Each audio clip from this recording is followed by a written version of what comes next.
Bom, galera, boa tarde. Meu nome é Anderson Moura, sou administrador do Espaço Cultural Apoena, juntamente com a Ana Paula. Espaço esse que já tem 6 anos de existência e é abrindo palco para música autoral e tradicional de Belém, do estado do Pará. Essa roda de conversa ela foi intitulada de Bate-Papo Cultural. Ela é uma extensão do Festival Apoena, que ocorreu no mês de agosto e setembro, e teve o apoio da Lei Aldir Blanc, e a gente vai chamar alguns representantes culturais aqui para a gente bater um papo.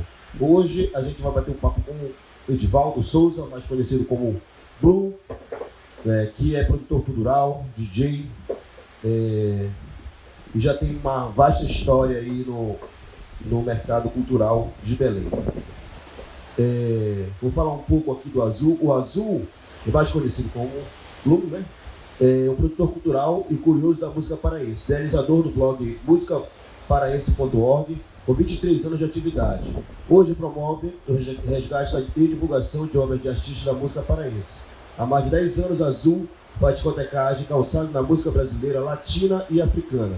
À frente do realizador cultural, que já idealizou e elaborou projetos para artistas como Pio Lobato, Sônia Nascimento, Renato Lu, Joab, Bruno B.O., Ramon Riviera, Felipe Cordeiro, entre outros. Após esse bate-papo aqui, o Azul ainda vai fazer uma discotecagem para a gente, apresentando um pouquinho dos trabalhos que já produziu.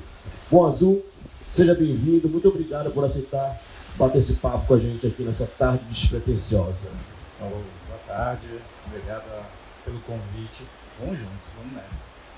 Vamos nessa. Bom, essa vai ser um papo meio descontraído aqui que a gente vai bater. Eu vou conversar com o Azul e fazer algumas perguntinhas para a gente ver o histórico dessa lenda aqui que está aqui do nosso lado. Para quem não sabe, o Azul também já realizou alguns eventos aqui no Apoena, vários na verdade.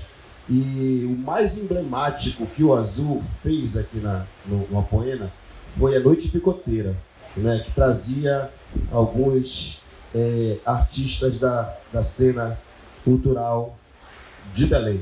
Né? Pode falar um pouquinho, Azul, do que era a Noite Picoteira, do que foi a Noite Picoteira, qual era o papo da Noite Picoteira? Também, a Noite Picoteira foi tipo aquele meme, né? Era para ser só uma ficada e fez uma temporada, né? E uma festa que a gente criou, eu e o Zeca, né? O Zeca Picoteiro, calçada nas pesquisas que a gente fazia diariamente, porque a gente trabalha com produção. Na época ele estava na cultura, eu estava em agência de publicidade, e diariamente a gente escuta música e tem aquela peculiaridade nas músicas que se escuta, né?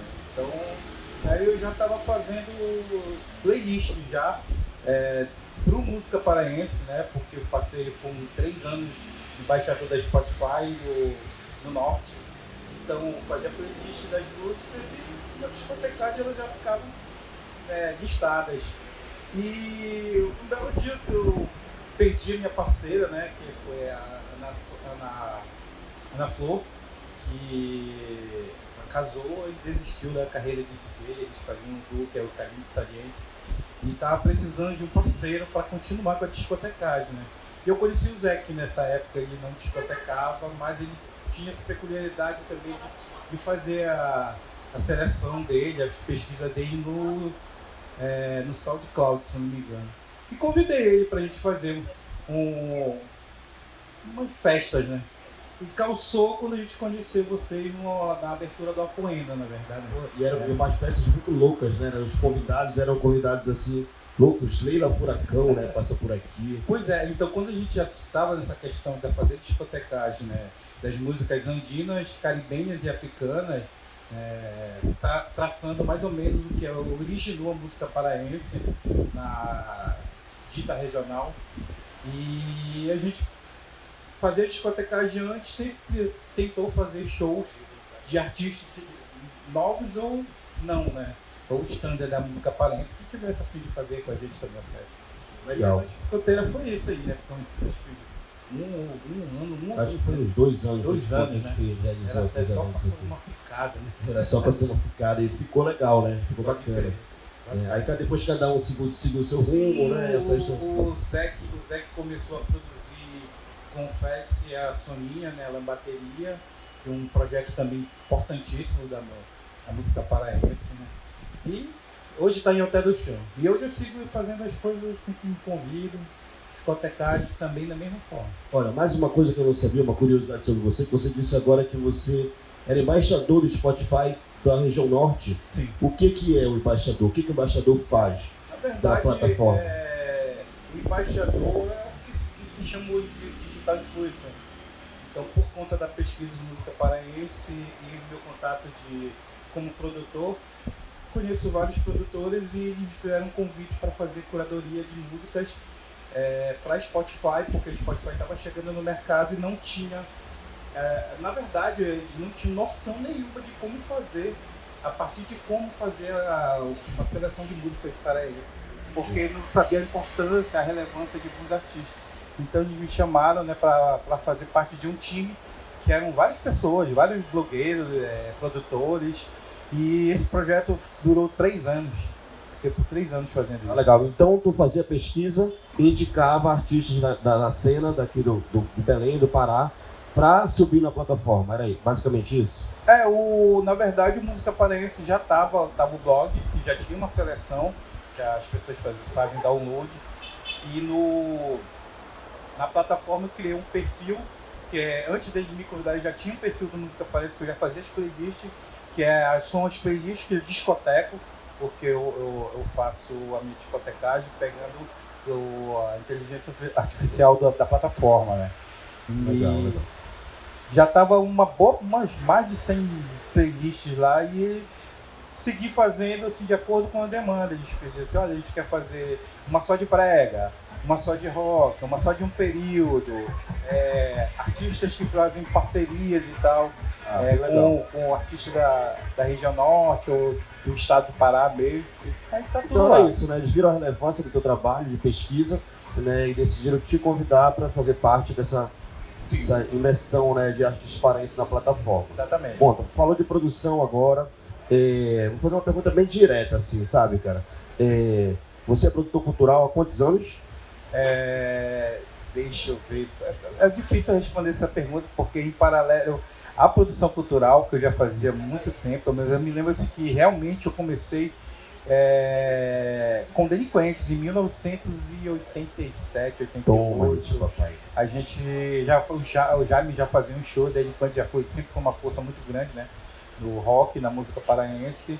E eu já estava sempre ali com eles, fazendo a produção, acompanhando o show. Legal, o circuito alternativo, né? Exatamente. Aí, assim, que eu me lembro, assim, valendo mesmo, foi com Delinquentes.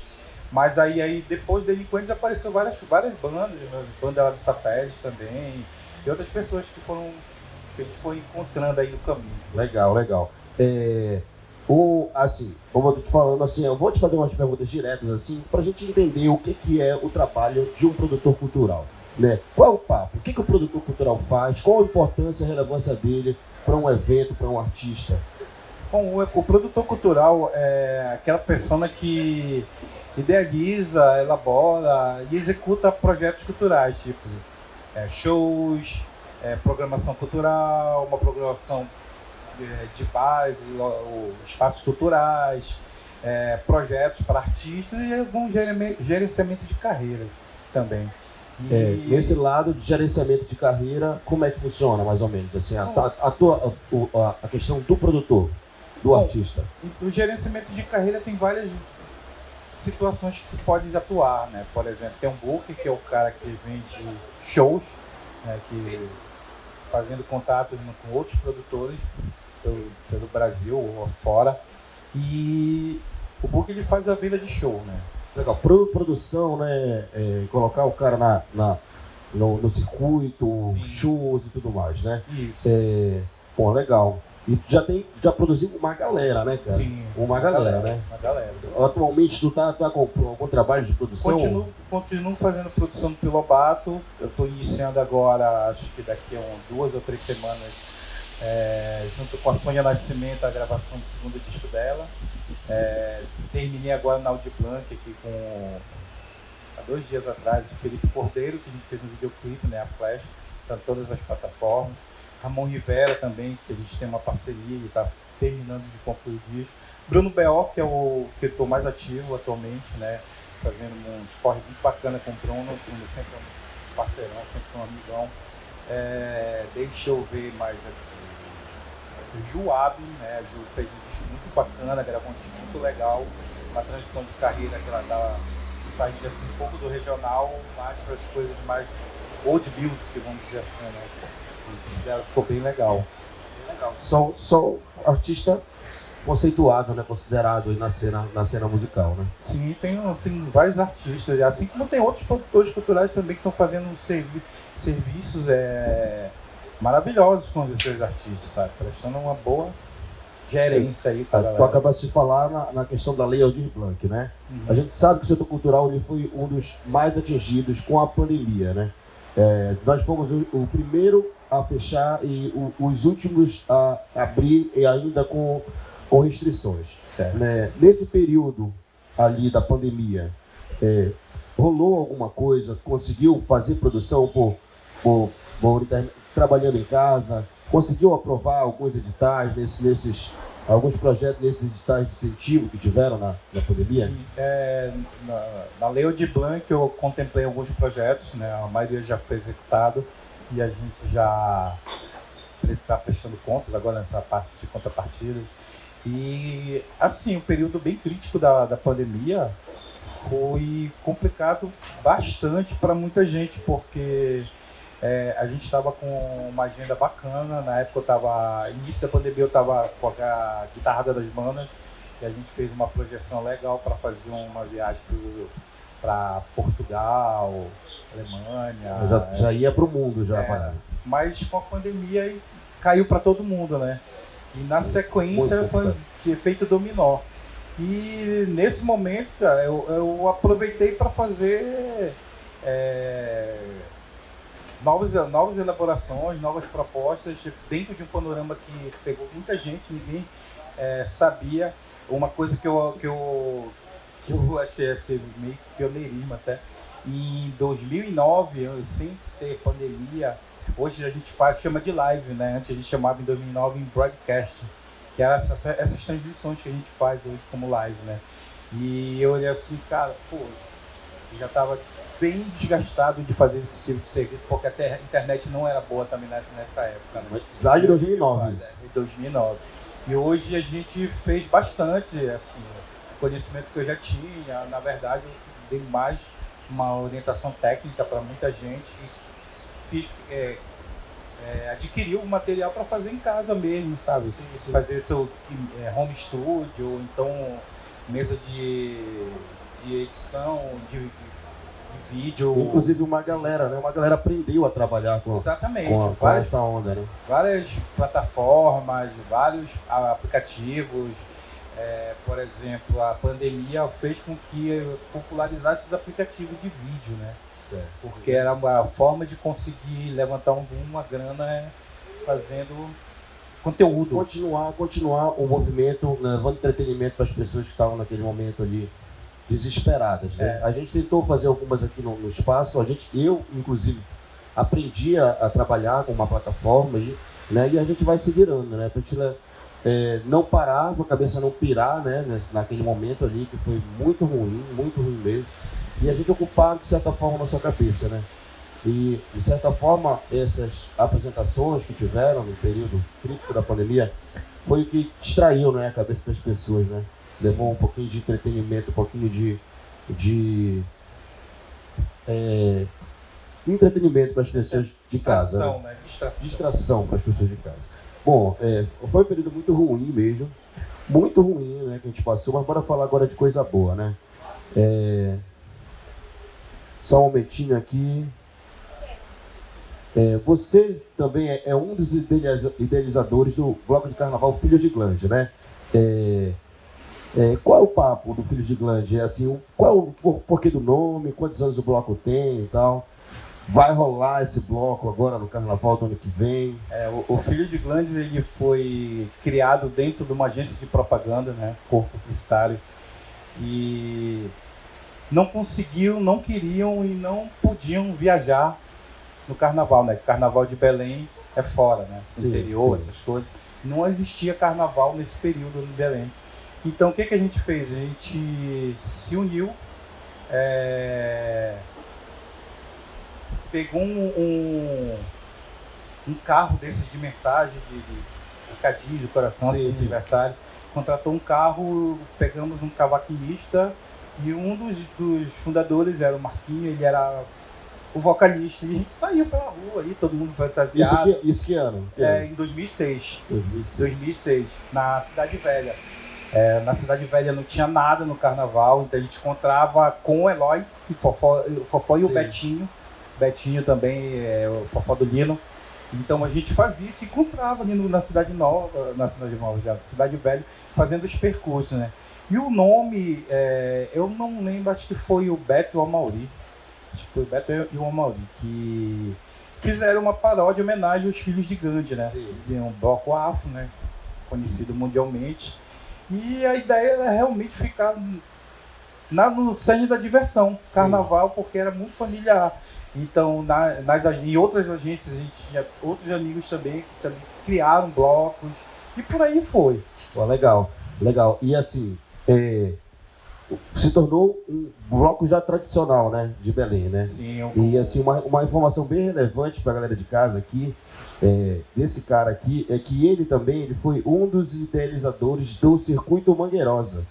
O Circuito Mangueirosa, acho que a primeira edição foi em 2019, e é um circuito de carnaval que revolucionou, na verdade, o carnaval de Belém. Para quem não sabe, até o desfile da Escola de Samba de Belém, ele acontece uma semana antes. Porque no período do carnaval não tem ninguém em Belém, ninguém mesmo. E esses caras trouxeram essa onda para cá, para Belém, e que arrastou milhares de pessoas nas duas edições que tiveram. Trouxeram artistas nacional, faziam uma mistura ali de música paraense com carnaval, com música do mundo. E a pergunta é: vai rolar o Circuito Mangueirosa esse ano que vem? Já tem algum planejamento? Pode dar algum spoiler? Não pode? Mas aí fica a pergunta, fica à vontade, amigo. O Circuito Mangueirosa é uma extensão do Filhos de Gandhi, no sentido de que a gente continuou fazendo carnaval em Belém. A gente não quis sair para nenhum lugar.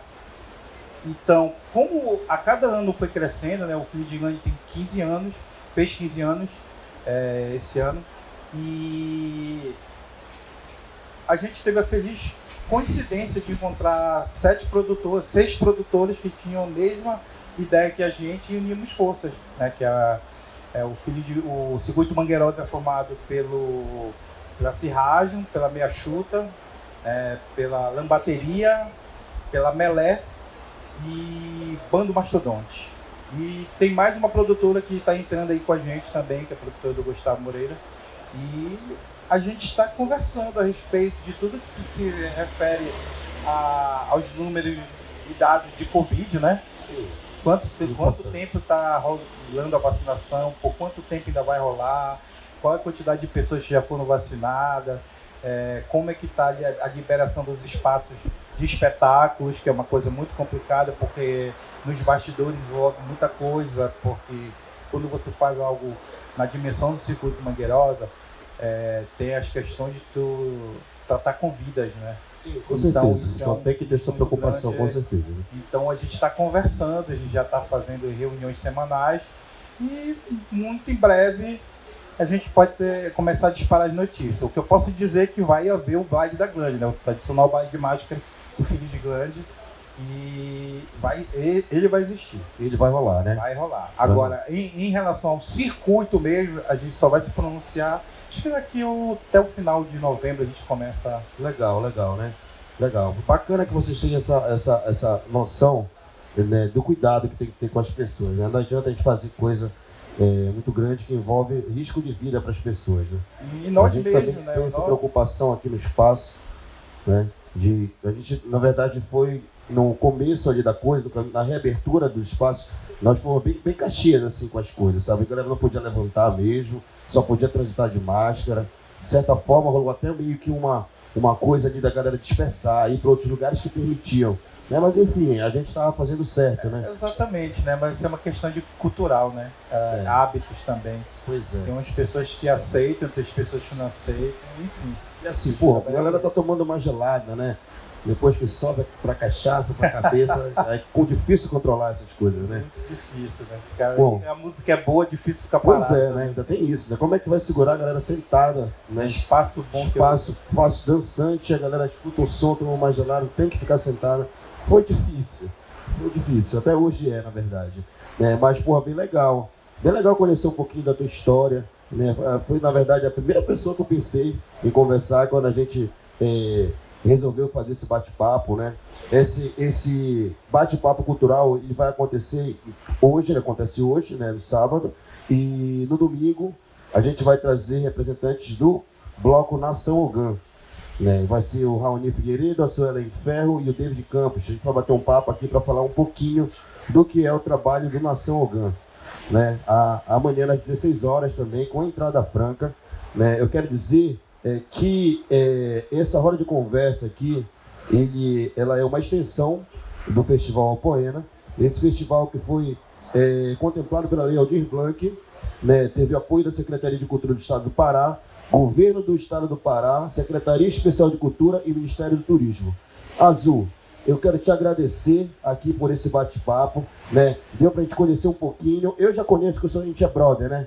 Mas é legal pra galera de casa que conhece assim por alto o teu trabalho, saber um pouquinho mais, né, do que tu produz, do que tu faz aí.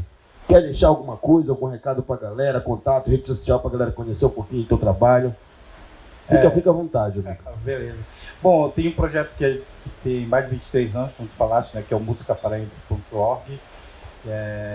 Todo mundo pode seguir no Instagram, @musicaparaense. E a minha produtora, que é Realizador Cultural, né, @Realizador Cultural.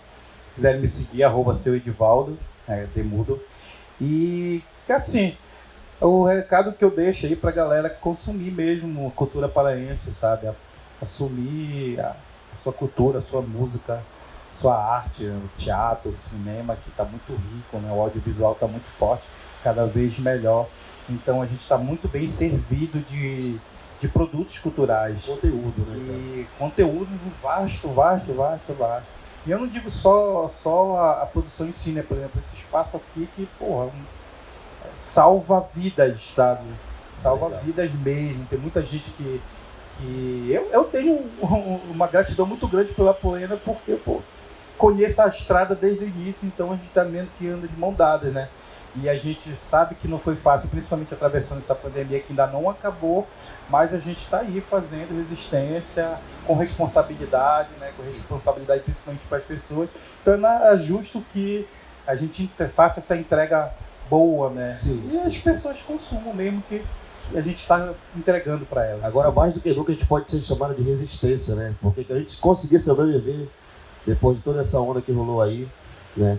E assim, bom, obrigado pelas palavras, né? A casa continua, né? Conseguimos passar por essa barreira aí da pandemia. A casa continua aberta, o palco está aberto para você também. Obrigado. A casa está aberta, esperando suas produções aí. E é isso, galera. Quero agradecer para a galera de casa que acompanhou aí esse breve bate-papo, né? Dizer que amanhã, no domingo, a gente já tem esse mesmo bate-papo de 16 horas com representantes do Bloco Nação Ogã, né?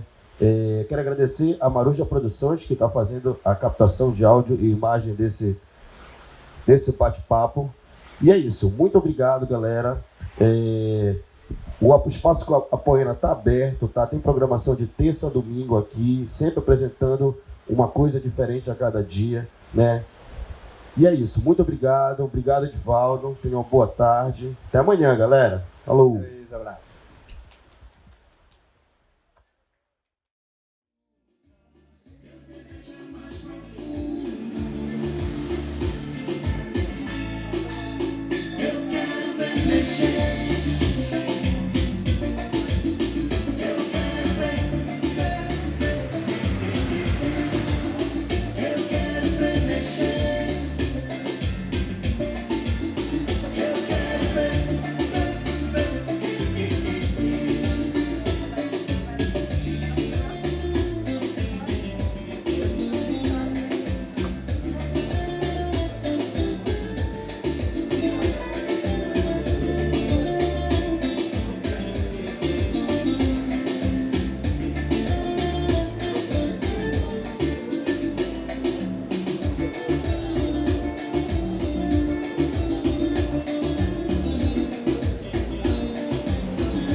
som seduzir.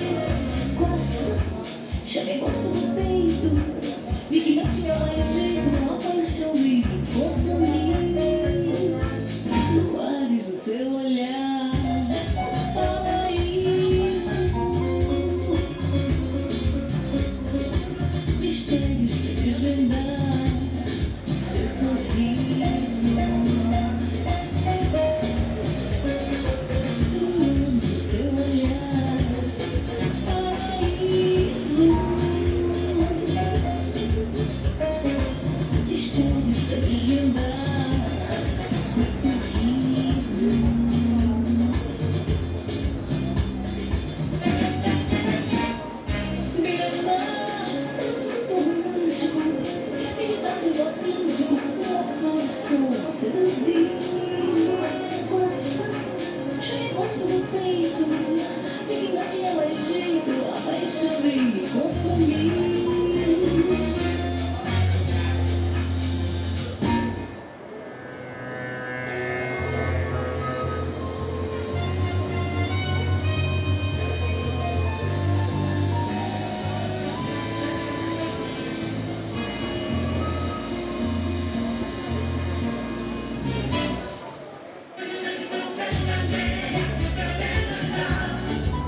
Thank